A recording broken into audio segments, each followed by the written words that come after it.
What's going on, everybody? It's EricRayweather back here, and in today's video I'm going to be showing you guys my favorite MUT cards so far this year.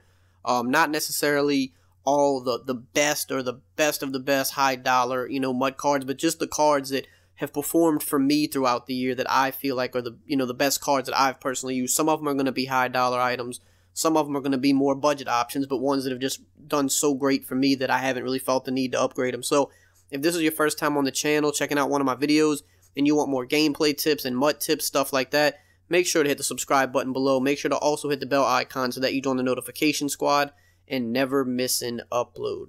So we're going to get right into it. Like I said, these aren't going to all be like high dollar items. Some of them are going to be budget options. Some of them are going to be obvious options, but I'm just going to give you, what I've used this year to success. So first we have to talk about Bo Jackson. Still, for my money, the best running back in the game. And it's good because we've got, a lot of new content that's come out, a lot of new running backs, so you actually can get him a little bit cheaper now. Right here, this one's about $270. You might be able to get him even a little cheaper than that. I'm not sorting by the cheapest available right now, but even $270 for this card is still pretty much a steal for this card, but I'm sure you can even maybe get him for $250, something like that.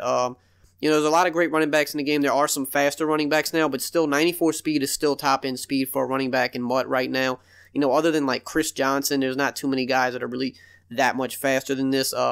Has the 93 carrying. He does fumble a little bit. That's probably the only knock on him. He does fumble a little bit, but he's got the most important things is the trucking, the juke move, and the spin move. They all meet the thresholds that you want. So he gets all the best animations. He makes, any CPU defender he's going to make miss on that first juke or that first spin or that first truck. If you're not using like a secure tackler on defense, you're pretty much guaranteed to make the first guy miss every time with Bo Jackson, and a lot of times, even the second guy. I don't currently have Bo Jackson because I've kind of stopped running the ball, so I wound up selling him off so I can use that money to put back into my defense, because that's really what I was more worried about, because I've kind of just, last few months, been passing more than I've been running, so I don't really have the need for Bo Jackson anymore. But still, if you want to run the ball this year, which is very easy to, you want to stick with Bo Jackson 100%. So while we're on Bo Jackson, let's get to another one of the really great Bo Jackson cards that I like, and that is the tight end Bo Jackson. Now, this card was really hot for a while because of the 94 speed. I know there's some new tight ends. Maybe there's like the latest Evan Ingram might be close to that speed. I'm not sure exactly. He might be 92, 93 speed, something like that. But even still, this Bo Jackson at 94 speed is still one of the best items in the game. Right here, you see this one's 170, but like I said, I don't have it sorted by the cheapest, so you probably can get him cheaper than that. And a 94 speed tight end that has 87 route running, 90 catch in traffic, 93 catch. I mean, he has all, or his 88 catch, excuse me, but he has pretty much most of the ratings that you would want for a tight end. At 94 speed, there's not a lot of linebackers and safeties that can keep up with him. When he first came out, he pretty much could burn anybody, but now at this stage of the game, there are some, a few faster linebackers and safeties, but still at 94 speed, you can't go wrong with the tight end Bo Jackson. Definitely one of the best cards in the game. So now, moving right along, the next card we're going to get into is going to be probably my favorite card all year, is the Paul Krause. And I'm not even talking about the Ultimate Legend Paul Krause. I haven't actually used the Ultimate Legend Paul Krause. I've only used the 92 overall, so I'm just going to assume the 97 overall Ultimate Legend is even that much better. But I've used the 92 overall Paul Krause pretty much since about right after he came out, which was pretty early in the year. And I've only recently gotten rid of him because I needed to get the Honey Badger for his +2 zone coverage. And I mean, I still could use Paul Krause, but I just said I'll just, try Honey Badger out for a while. But you've watched my gameplays. You've seen the plays that Paul Krause makes. Just nobody makes the plays that this guy makes in the game, for me. And I mean, I think a lot of people would probably agree with me on that. And I mean, this card is 60,000 coins. He's probably cheaper than, again, I'm not sorting by the lowest price, so he's probably even cheaper than that. He's got to be the best valued card in the game.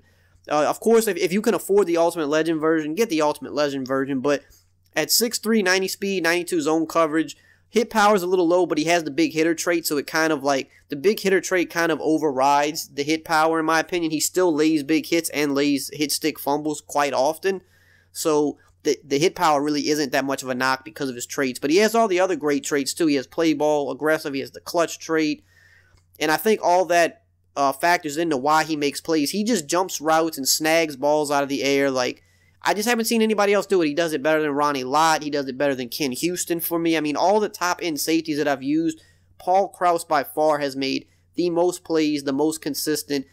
I've gotten the most picks with him, bar none this year. Like I said, if you've watched any of my gameplays, you've seen the kind of damage that Paul Krause does for me. And I constantly say, like, this is my favorite MUT card. This is the best player in MUT.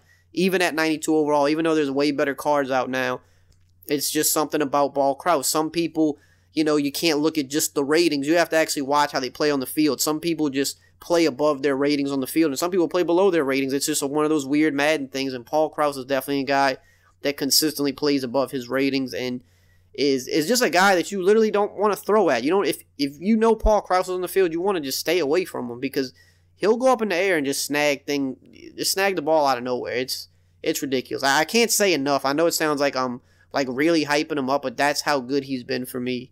And he was good. He was that good last year too. It's just something about Paul Krause. So next, we're gonna look at Michael Vick here, and I'm not sure. I mean, must have typed something in wrong, but Michael Vick, definitely in my opinion, still the best quarterback in MUT. You know, some people have their their opinions on Vick, and again, I'm not even talking about the Ultimate Legend version. I have not used him. Now, this version has Gunslinger, so that takes this version literally to another level.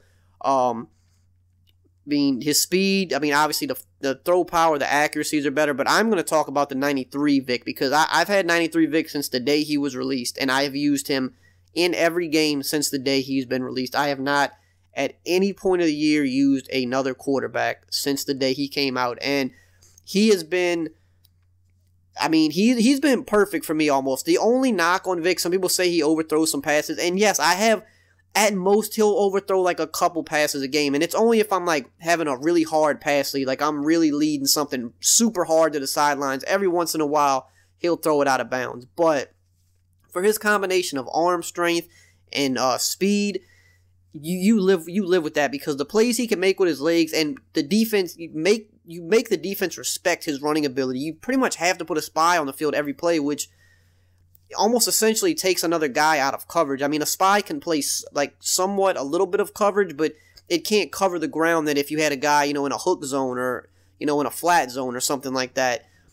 So you make the defense respect the ability to run every play, but he also has the arm. Like, you really need 94 plus throw power, in my opinion, to complete certain type of bombs and like crazy passes and really fit passes into tight windows. And Vick has all of that. So, of course, if you can afford the Ultimate Legend version, you go get the Ultimate Legend version. But even the 93 overall, you can get them for like $150K. Just a great card. So now, I want to talk about Marshawn Lattimore. And again, I'm not talking about the highest overall version. I'm not talking about the NFL Honors 97. Again, if you can afford this version, obviously you get this version. I mean, 96 speed, 94 agility, 96 press, 97 man, 93 zone, 81 catch, and of course you get that version if you can, but I'm actually going to talk about the last team of the week that he got, because this is the one that I've been using for a good little bit now, and this is why I got the Honey Badger at free safety, so that I can get him to his 92 zone coverage threshold. This card with the +2 zone has played amazing for me. I haven't had him as long as I've had a lot of the other cards that I'm talking about, but in the short time that I have him, he has not missed a play for me. Like, he is not. I think I can only actually recall one single time where he didn't animate for an interception that he could have got. One time out of all the games I've played. But if a ball has hit him in the hand, he's caught it. He has not dropped a pick ever. If the ball has hit him in his hands, he catches it. He can play man. He's got good agility. He's got good press. So if you have a wide receiver that doesn't have crazy release, it's hard to get off the press with Lattimore. He has 94 speed, so you literally cannot burn him. Even if you have like a 96, 97 speed wide receiver, his speed is enough to stick with him. You're never going to really burn him, and he's 6'1", so he has a decent wingspan as well. And like I said, once he gets that +2 zone coverage, he pretty much jumps everything. Definitely, I would go after him. I got him when he was like 300 something K. Now he's around 100 and something K. He's a little bit cheaper. Definitely go after Lattimore. Really one of the best cornerbacks I've used this year. So sticking with the Saints, gonna go to Ted Ginn now.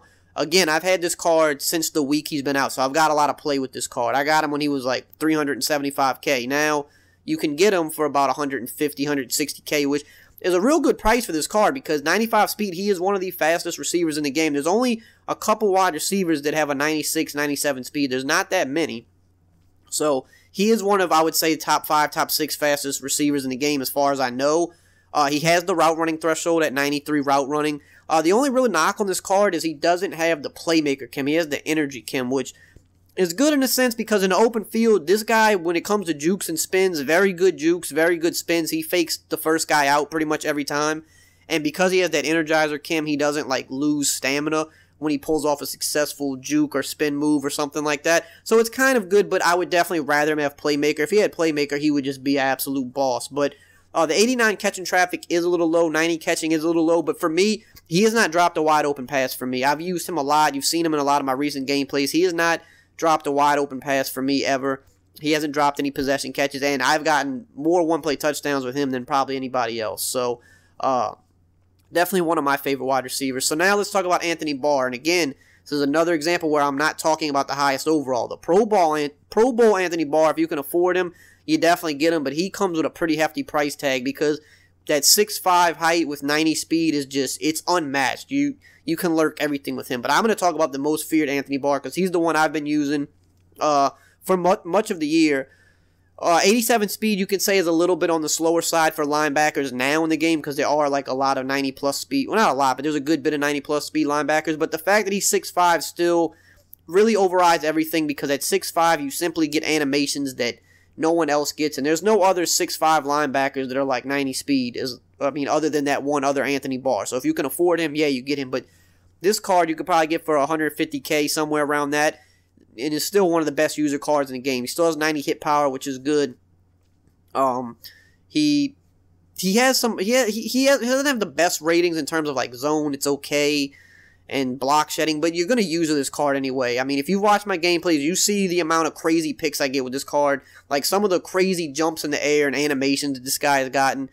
So that's why I'm putting him on this list. He's the best user in the game. The only one that's better is the Pro Bowl version. That's a higher overall, higher speed, but the most feared version will do just fine, I guarantee you. So now, I'm going to talk about a little bit of an older card here. Again, we're going to talk about Josh Norman, and this isn't the replay version that recently came out. I'm going to talk about the flashback version. Now, this card is definitely a little outdated because of his speed, but I had to put him on this list, on this video, because he played so good for me, and I just recently got him out of... He's still actually in my lineup. He's the 5th cornerback in my lineup. But I just recently, within the last month, took him out of my starting lineup because I powered up Champ Bailey a little bit more when the new power-up came out, and I got Lattimore. And those guys are my starting cornerbacks now. But I use Josh Norman as my starter for most of this year, and other than Paul Krause, nobody else has jumped more routes for me this year, has gotten more picks than Josh Norman. Now, yes, 89 speed is definitely slow at this point of the game, but if you're looking for a budget cornerback, you can get him, I think, for probably under 100K or about 100K. If you're looking for a budget cornerback and you play a lot of cover 2, the speed doesn't matter so much in a cover 2 because he's going to sit in a cloud flat all game anyway. This Josh Norman in a cloud flat, I mean, like I said, watch some of the older gameplays, go a few gameplays back and watch. This guy has jumped a lot of routes for me this year. He's gotten a lot of picks. He just, out of all the cornerbacks I've used other than Lattimore recently, no other cornerback has performed that good for me this year. He's pretty much most of this year been like the Paul Krause of cornerbacks for me personally, because I play a lot of cover 2, and in that cloud flat, Josh Norman just simply jumps routes. He doesn't drop picks very often, every now and then, but he has 85 catching, which is really high for a defensive back. So yeah, if you're a lot of cover 3, cover 4 type guy, that card's not going to do it for you. But if you're a cover 2 guy and you're on a budget, that Josh Norman card just makes plays. Trust me on that. You won't regret it. I mean, unless he plays terrible for everybody else. But for me, never had a problem. So another budget card I want to talk about is Derrick Henry. And it doesn't look like there's any on the auction house right now. So I'm going to go to my lineup. He's actually the running back I use currently. But I don't really run the ball that much. But this is another budget option. And this is kind of more for salary cap purposes. This playoff Derrick Henry, I believe he's 90 overall.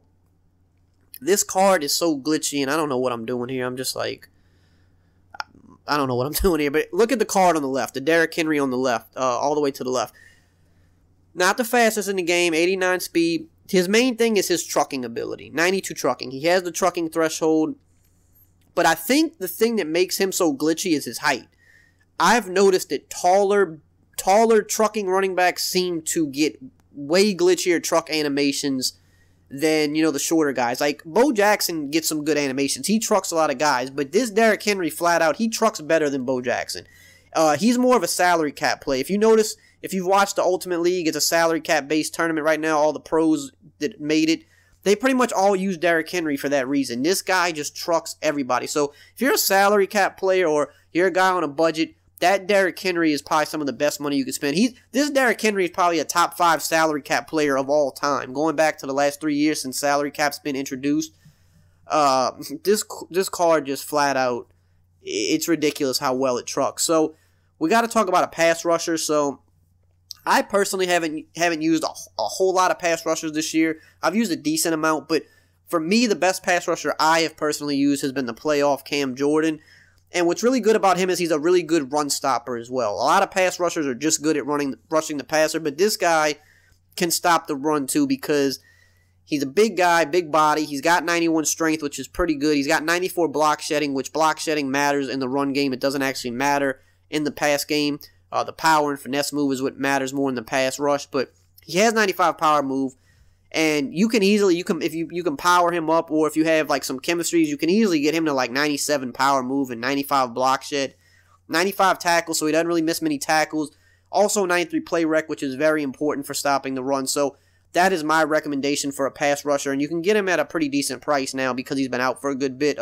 He's been the best all-around defensive end for me this year. So that's it, guys. Those are my favorite MUT cards this year. Like I said, not all of them are the best high-dollar items, but the guys that I have really played with, tested out, and have been tried and true for me for a good bit of the year. Just wanted to pass that knowledge on to you guys. So as always, if you guys enjoyed this video and found it helpful, just drop a like, comment, subscribe, and I will see you guys next time.